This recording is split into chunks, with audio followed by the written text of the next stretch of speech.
seréis como dioses. Esa es la gran mentira. Seréis como dioses.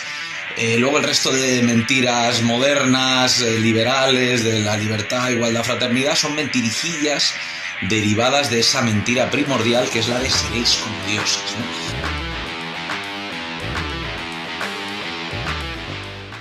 Hola amigos, bienvenidos a vuestro canal de la gran mentira. Hoy vamos a hablar de la película Matrix a propósito de la metafísica. Es decir, vamos a intentar utilizar la película Matrix para hablar de metafísica en un mundo que es propiamente antimetafísico. Es decir, un mundo que, dado que ha perdido la visión de la eternidad, que ha perdido ese aliento sagrado que han tenido todas las sociedades tradicionales, pues no es capaz de ver más allá de aquello que le muestran sus sentidos, de ver más allá de la naturaleza, porque realmente la palabra metafísica, etimológicamente, si nos vamos al griego, el physis griego significa la naturaleza, metafísica es todo aquello que está más allá de la naturaleza, ¿no? Entonces vamos a ver un trocito, un pequeño fragmento de la película Matrix, cuando Neo es aleccionado por Morfeo, por el dios de los sueños, le alecciona de lo que Matrix significa. Matrix es un sistema, Neo. Ese sistema es nuestro enemigo. Pero cuando entras, ¿qué ves a tu alrededor? Hombres de negocios, profesores, abogados, carpinteros. Son las mentes de los mismos que intentamos salvar. Pero hasta que no lo hagamos, siguen formando parte de ese sistema y eso hace que sean nuestros enemigos. Tienes que entender que la mayoría de ellos no están preparados para ser desactivados y muchos están tan habituados, dependen tanto del sistema, que lucharían para protegerlo. Aquí vemos una adecuación perfecta entre la película Matrix y el mito de la caverna de Platón, donde Platón establece 3 niveles. Curiosamente, establece 3 niveles. Esto en la película no está, ¿vale? Porque la película se queda a medias. No se atreven los guionistas, que de hecho yo creo que la película está basada en un cómic, pero los Wachowski, que son tanto los guionistas como los directores, estos hermanos, o no se atreven o no saben llegar más allá y entonces no llevan esas intuiciones metafísicas hasta el final. No se atreven a llevarlo o no saben, porque el mundo moderno tiene esa intuición, ¿no?, que se presenta en la película, pero no sabe llevarlo hasta el final, ¿no? Entonces vemos que esos 3 niveles que establece Platón es el nivel de la caverna, ¿no?, de la oscuridad absoluta, de la ignorancia, de la opacidad, que es de esos esclavos que están encadenados mirando a la pared, ya hemos hablado de ello, ¿no? Están mirando a la pared, ven unas sombras proyectadas en la pared y creen que esa es la realidad en su ignorancia, ¿no? El que a través del conocimiento es capaz de romper esas cadenas y subir un poquito más arriba, ve que hay un segundo nivel donde se da cuenta que esas sombras son proyectadas por un fuego en el que hay un teatro de títeres, ¿vale? Ese es el segundo nivel, que ahora veremos a qué se corresponde en otras visiones tradicionales como el taoísmo o el hinduismo. Y luego hay un tercer nivel, que es cuando ya se sale de la caverna y cuando nos ciega la luz del sol, que es el conocimiento absoluto de lo metafísico, y en un principio ciega, claro, ver esa luz del sol, que es lo ilimitado, que es lo absoluto, que sería el Brahman de los hindúes, y se tiene que ir adecuando la vista poco a poco a esa luz cegadora, ¿no?, del conocimiento real, absoluto, metafísico. Ese que ha conocido la verdad, pues después vuelve al segundo nivel, y claro, todo es muy oscuro, todo hasta que se adecúa otra vez la visión a esa oscuridad de la hoguera que hay en ese nivel intermedio ya dentro de la caverna, pues todo es oscuro.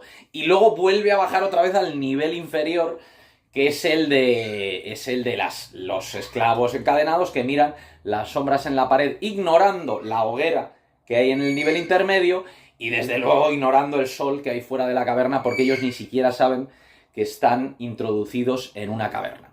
Esto es de lo que quiero decir que esta parte sí es igual al mito de la caverna cuando le dice Morfeo que aquellos que han salido fuera, que saben lo que es Matrix y que vuelven otra vez a Matrix e intentan despertar a esos esclavos encadenados que están mirando sombras en una pared, ignorantes de que están mirando una realidad ilusoria, intentarán matar a aquel que les intenta hacer despertar, ¿no? Platón hablaba de Sócrates cuando decía esto, pero se puede aplicar también a Jesucristo, como ya lo hemos dicho. De hecho, a Jesucristo le matan y a Sócrates también, a cualquiera que intenta hacer ver que el mundo es ilusorio. Porque la frase de Matrix, una de las frases verdaderas, es que le ofrece 2 pastillas, las famosas pastillas azul y roja, que al final Neo elige la roja, que es la verdad, ¿no? Y te voy a decir lo que es la verdad. La verdad a lo mejor no es grata para tu ego, para tu jiva, que dicen los hindúes, para ese yo pequeñito que se cree que es algo, ¿no? Porque te voy a decir que todo esto, tú incluido, eres una ilusión, ¿no? Cuando Neo despierta a la realidad, cambia de nombre, ¿no? En todas las doctrinas tradicionales hay un segundo nacimiento, que es el nacimiento espiritual. Los Dwijas, los 2 veces nacidos en la India, son aquellos que han recibido la iniciación y que por tanto cambian de nombre, ¿no? Eso ya lo vimos con el Quijote. Se llama Don Quijote porque ha despertado, porque ya sabe quién es. Yo sé quién soy, sé que mi yo efímero no es nada, y mi yo eterno, que es el Quijote, que conecta con los principios universales, es capaz de actuar con despreocupación, sin miedo y sabiendo cuál es la verdad, ¿no? Y sin embargo los otros pues están metidos en su personaje, están metidos en la rueda del samsara que gira sin eje, sin verdad y sin anclaje espiritual, ¿no? Entonces ese 2 veces nacido, eso también lo dice Jesucristo en el Evangelio, se lo dice a Nicodemo, a aquellos que quieran hallar la verdad, aquellos que quieran hallar el reino de Dios, pues tienen que nacer 2 veces. Tú, que eres maestro en Israel, ¿no sabes eso? Pues eso Jesucristo lo dice, igual que se dice en las leyes de Manu, o igual que se dice en la película Matrix o en el Quijote, ¿no? El 2 veces nacido es el que conoce la verdad. Entonces, esto de que el conocedor se hará extraño, ¿no? A los que no conocen, pues eso se plantea en la película Matrix. Neo tiene una intuición de que algo no funciona, y la pregunta que aguijonea su cabeza es ¿qué es Matrix? ¿No? ¿Qué es Matrix? Pero él necesita que a esa intuición se añada el gurú, el maestro, que es Morfeo, ¿no? Aquí hallamos 3 personajes principales, que además 2 son hombres y una es mujer, que es Trinity, ¿vale? Y los nombres son todos simbólicos, alegóricos, sagrados. Neo es el hombre nuevo, es el hombre que renace después de la crucifixión de Cristo, muere el hombre viejo y nace el hombre nuevo, que ya es cuerpo glorioso, que ya no duda, que ya no tiene miedo, porque ya está más allá de lo humano. Está Morfeo, que es el dios de los sueños, que es el que alecciona a Neo a través de los sueños. Esto en el hinduismo se ve mucho por la imagen del Omkara. El Aum, que utilizan los hindúes para meditar, realmente son 3 letras, no es Om, ¿vale? Que es como un 30, esto, el símbolo, ¿no? Pero es A-U-M, y esto se corresponde con el estado de vigilia, el estado de sueño con sueños y el estado de sueño profundo. Y los 3, incluso hay un 4.º estado, que sería el turilla, ¿no? El hilo que une todos los estados, que sería la pura conciencia, el puro conocimiento, pero esos 3 estados son los que definen la divinidad, el Aum, ¿no? Y se utiliza mucho, tanto en el hinduismo como en el taoísmo, esa imagen del sueño con sueños. Parece algo muy, muy sólido, ¿no? Muy consistente.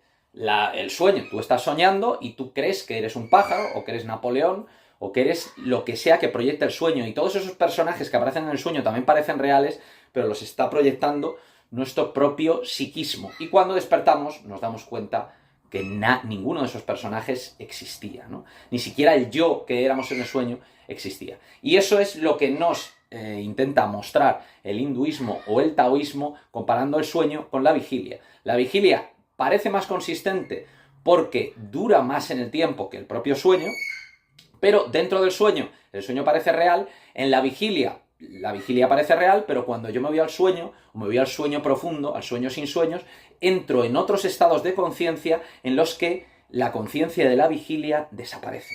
Yo ya, esa conciencia del yo que tenía en el estado de vigilia, de despierto, desaparece. Entonces, cuando yo salga del cuerpo, cuando muera, probablemente todo el estado de vigilia que he pasado aquí me parezca igual de sueño, igual de onírico que parece el sueño después del despertar. Y esta es una de las imágenes. Por ejemplo, Chuang Tzu, uno de los máximos exponentes del taoísmo, nos dice que él cuando sueña ser una mariposa y que cuando está en estado de vigilia es Chuang Tzu. ¿Qué es realmente él? ¿Una mariposa que sueña ser Chuang Tzu o Chuang Tzu que sueña ser una mariposa? Ambas realidades son igualmente ilusorias, ¿vale? Porque realmente todo este mundo, incluido el mundo de los sueños, no es sino un sueño, como nos decía Calderón de la Barca, ¿no? Al final, la intuición de Calderón, una intuición auténtica, tradicional, de la vida sueño, que es metafísica, española, barroca, del siglo de oro, o la intuición del gran teatro del mundo, no viene sino a recoger esa intuición cierta de la metafísica oriental, que viene de Oriente, pero que realmente es una metafísica universal y eterna, que es que todo el mundo de la materia, incluido la psique, incluido los sueños, no son sino realidades efímeras.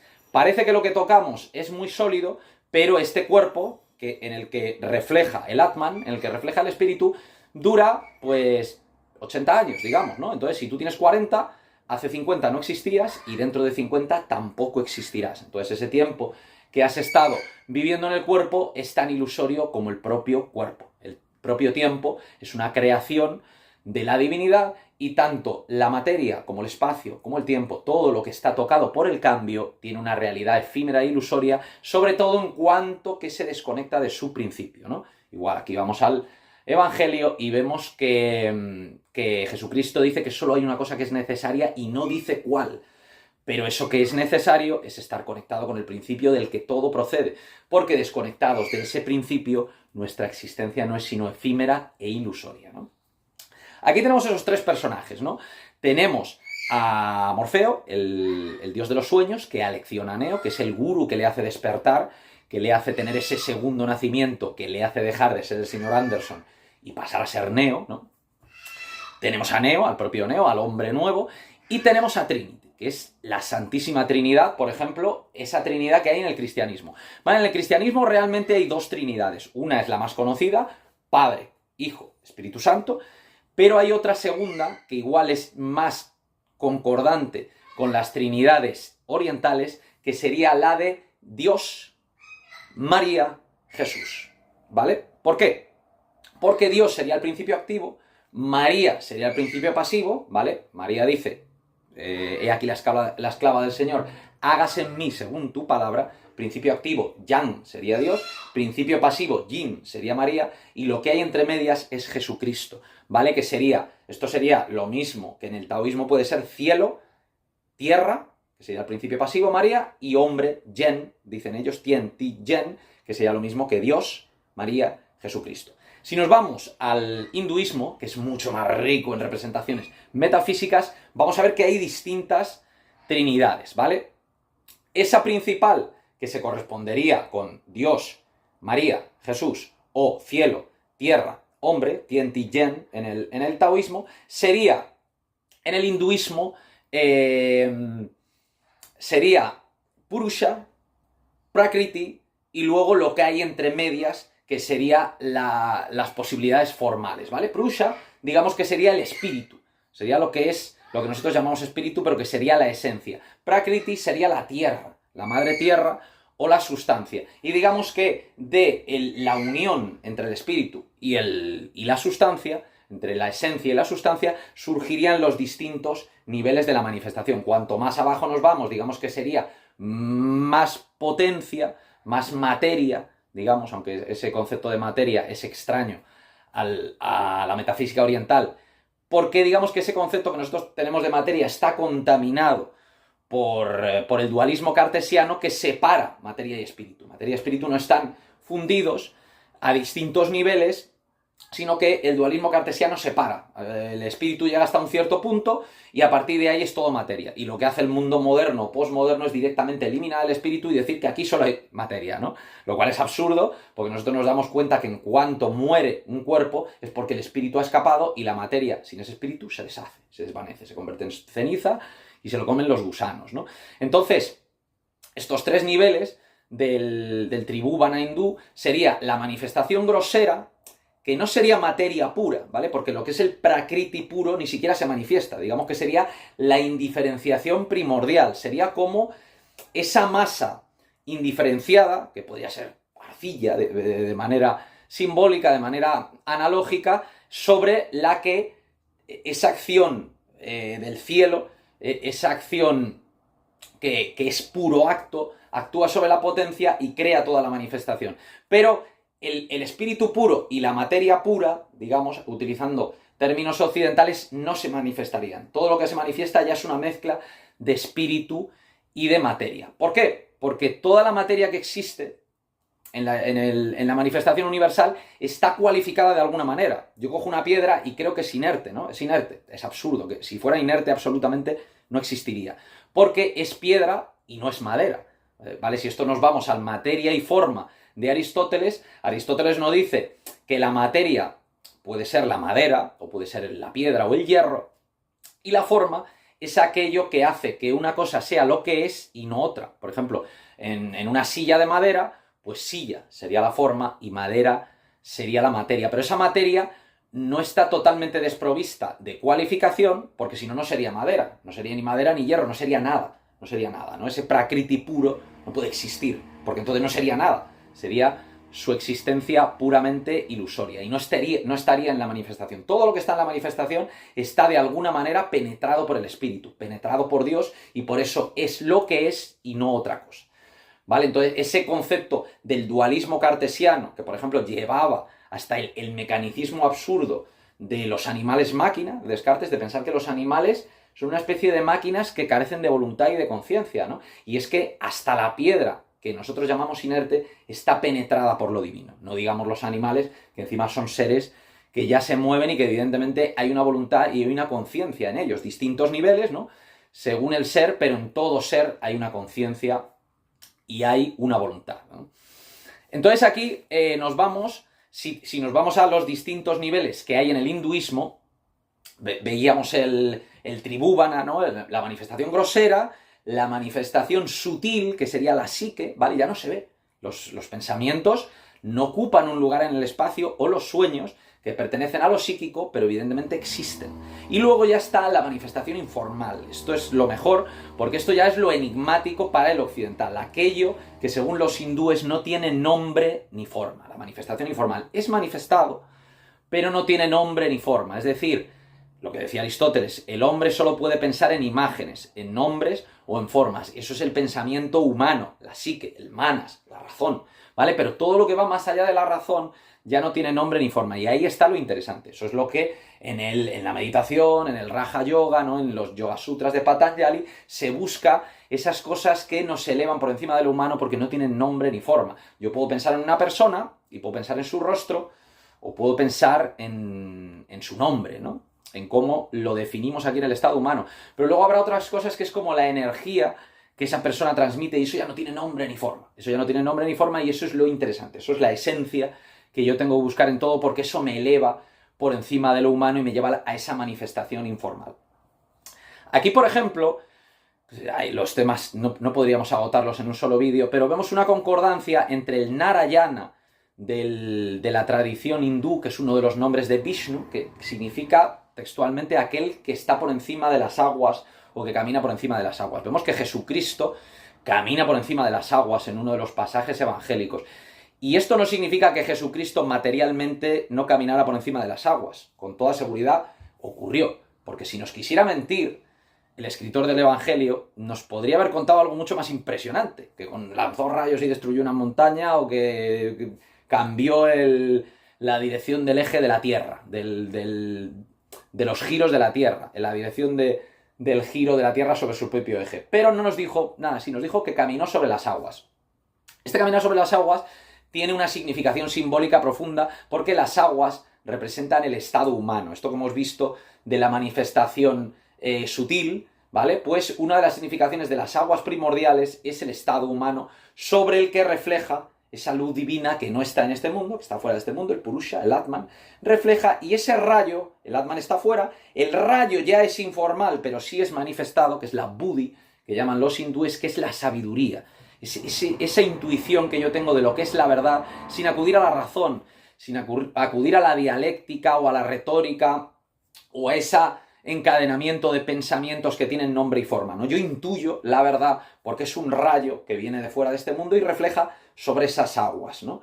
Refleja sobre esas aguas y eso es lo que da la ilusión, ese rayo es lo que da la ilusión del yo, porque eso es lo que ilumina la razón, lo que ilumina la memoria, lo que ilumina ese jiva, esa conciencia individual de ser un yo diferente de otros yos, porque al final toda esa ilusión de multiplicidad procede de una única unidad, que es el ser, que justo es el inicio de la manifestación, pero está por encima y fuera de ella, ¿no? Y aquí teníamos esa similitud entre Narayana y Cristo, pero vemos otras similitudes que también son curiosas y que son enigmáticas, que son esotéricas, que no se pueden explicar, entre el hinduismo, por ejemplo, y el cristianismo.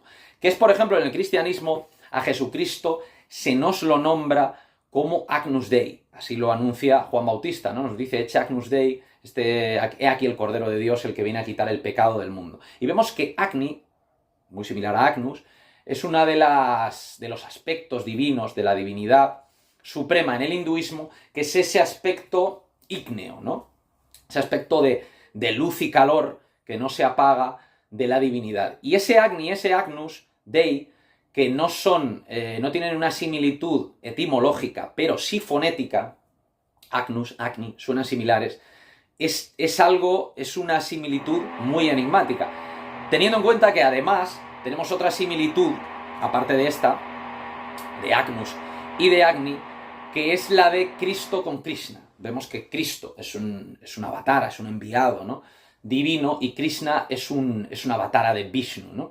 Vishnu es otra de las trinidades del hinduismo. Ya digo que este tema daría para escribir libros, de hecho los hay, ¿no? Y los textos sagrados de la India son interminables, pero tenemos otro de las trinidades, la Trimurti, que se llama en el hinduismo, que es cuando la divinidad entra en la manifestación y muestra tres aspectos, ¿vale? Sería Brahman, que es el Brahman no supremo, manifestado, que es el que crea, Vishnu, que es el que conserva, y Shiva, que es el que transforma o destruye, ¿no? Es el que cuando se llega a un final de ciclo, pues lo transforma todo para volver a iniciar otro ciclo, ¿no? Pues aquí tenemos que Vishnu, que es el conservador, siempre que se puede conservar, que no se ha llegado al final de un ciclo de manifestación, de los yugas estos, que todo va empeorando hasta que se destruye todo, hasta que llegamos a un reino del anticristo o a un Kali Yuga, que es donde muy probablemente estamos ahora, pues Shiva lo transforma, pero Vishnu, mientras se puede conservar, conserva algo, ¿vale? Y entonces esos 10 avataras de Vishnu que se manifiestan a lo largo de un Manvantara o de un ciclo completo de humanidad, pues son Krishna, es Rama o es Cristo. Y vemos que Krishna y Cristo, otra vez, hay una similitud no etimológica, pero sí fonética, que es muy sospechosa o enigmática, ¿no? Igual que la utilización de la imagen del grano de mostaza, que se ve en los Upanishads y que se ve también en el Evangelio, de identificar el Atman o el reino de Dios con una cosita muy pequeñita, que es un grano de mostaza dentro de nosotros, pero que en lo no manifestado no tendrá fin, ¿no?, que sería el Atman. Pero luego también tenemos que Agni, esa similitud que hemos visto entre Agni, ese aspecto ígneo de fuego, de luz y calor, de sol, que es la divinidad, que no es el propio sol físico que vemos, sino es un sol espiritual, también tiene mucho que ver con el Agnus Dei, porque Agnus Dei es un cordero, y Agni, cuando tiene que asumir la conducción del carro cósmico, duda, tiene una duda, igual que Cristo, cuando dice que pase de mí este cáliz, Agni duda, tiene una vacilación a la hora de conducir ese carro cósmico, y ese carro cósmico es un carnero, es un cordero, igual que ese Agnus Dei que representa a Jesucristo, que es un sacrificio, viene a ser sacrificado en nombre de Dios para despertar a la humanidad, y los corderos son sacrificados y Él es el Cordero de Dios que viene a ser sacrificado, porque precisamente sacrificio es hacer sagrado, sacrum facere en latín. Vamos a ver algo más relacionado con la película de Matrix. Hemos visto el mito de la caverna de Platón, esos 3 niveles que hemos visto en el hinduismo, el tribhuvana, manifestación grosera, que sería la materia, más o menos, occidental, manifestación sutil, que sería la psique, manifestación informal, lo que no tiene nombre y forma y ya me tiende a sacar de este mundo y me lleva hacia lo sagrado. Luego tenemos la Trimurti, ¿vale?, que sería esos 3 aspectos de la divinidad: Brahma, el que crea, Vishnu, el que conserva a través de esos avataras de Cristo o de Krishna, y luego tenemos a Shiva, que es el que transforma o destruye, ¿no? Pero también tenemos en el hinduismo otros 3 aspectos, ¿vale? Que se corresponderían con esta Trinity, con esta Trinidad que aparece en la película Matrix, que sería los 3 gunas. Pues igual, sería un guna que me lleva hacia abajo, que es la opacidad, la ignorancia, que sería tamas, que sería, digamos, lo demoníaco, lo que me arrastra hacia abajo desde el estado humano, que es un estado intermedio entre el cielo y la tierra.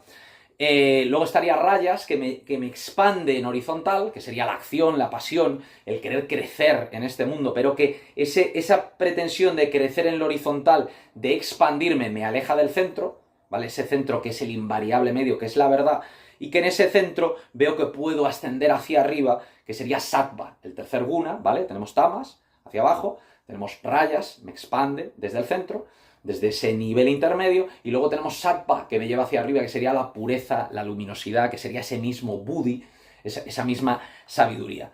Vamos a ver el final, que es cuando Neo despierta. Cuando Neo despierta, de verdad, y él asume la realidad de lo que es Matrix, no de manera teórica, porque ya se lo ha contado. Ya se lo ha contado al principio, cuando le meten en el programa de carga, una de las grandes frases de Morfeo, aparte de que dice, esta verdad que te voy a contar a lo mejor no te gusta, pero es la verdad. Yo no te digo que sea agradable, te digo que es la verdad, que te dice el taoísmo. Las palabras gratas no son verdaderas y las palabras verdaderas no son gratas. Le dice, mira, toca. Y él le mete en un programa de carga, que no es el propio Matrix, pero es un programa de carga similar, toca un sofá y dice, ¿cómo puede ser que esto no sea real? Dice, ¿qué es lo real? Lo que tu cerebro interpreta como tal es real en el momento en el que estás, pero es como el sueño. En el sueño yo creo que es real, pero en el momento en el que despierto descubro que no, la vida es un sueño. Como decía Calderón. Pero cuando se llega al despertar total, metafísico, es cuando el monje budista este que aparece, el niño que dobla la cuchara, y le dice a Neo que el secreto está en que no hay cuchara. O cuando le dice Morfeo que tú crees que mi fuerza aquí tiene que ver con mis músculos aquí no cuentan nada. Entonces el despertar de Neo no es un despertar muscular, es un despertar de conocimiento puro, metafísico, de lo verdadero, de lo absoluto. Y entonces ya vemos que le para, que se da cuenta que todos esos agentes son una pura ilusión, que digamos que serían los asuras. Cuando despierta Buda, la budeidad, Buda, tiene la misma raíz, que es el conocimiento puro, metafísico, de lo absoluto, de lo ilimitado, de lo total.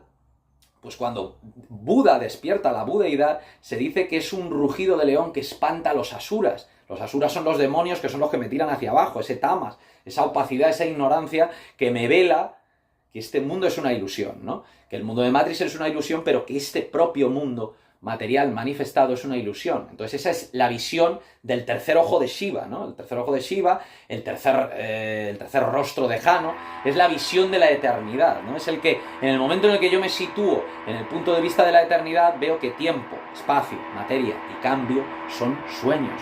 Son sueños y solo tienen una existencia puramente ilusoria en este plano en el que nos encontramos ahora. Entonces vemos que en ese despertar de Neo ya le para los golpes a la gente, pues se da cuenta que el propio agente es una pura ilusión, y entonces Neo entra dentro del agente y lo volatiliza. El agente desaparece y los otros huyen, ¿no? El despertar de Buda espanta a los asuras, espanta la ignorancia. Entonces un agente se volatiliza y los otros huyen porque Neo ha despertado. Neo ha despertado, es el hombre nuevo, es el hombre que ha sido crucificado, y como nos dice San Pablo, en Gálatas 16:4 dice que yo no me glorio yo mismo, porque mi yo mismo es un ego muy pequeñito, ¿no? Sino que yo lo único que glorio es la cruz de nuestro Señor Jesucristo, por la cual el mundo ha muerto para mí y yo he muerto para el mundo. Y ese ser renacido, crucificado, que ya no es el señor Anderson, sino que ya es Neo, que ya es el hombre nuevo, pues es el que espanta a los asuras porque ya tiene el conocimiento absoluto de lo que él es. ¿Por qué? Porque ha espantado lo que no es, que es ese pequeño ego que era el señor Anderson. Y con esta pequeña reflexión, con este pequeño análisis de metafísica y de Matrix, que desde luego no hemos agotado el tema y seguiremos hablando sobre él cuando hablemos más específicamente del taoísmo y del hinduismo, damos por finalizado este vídeo y os emplazamos a próximos vídeos. Nos vemos, amigos.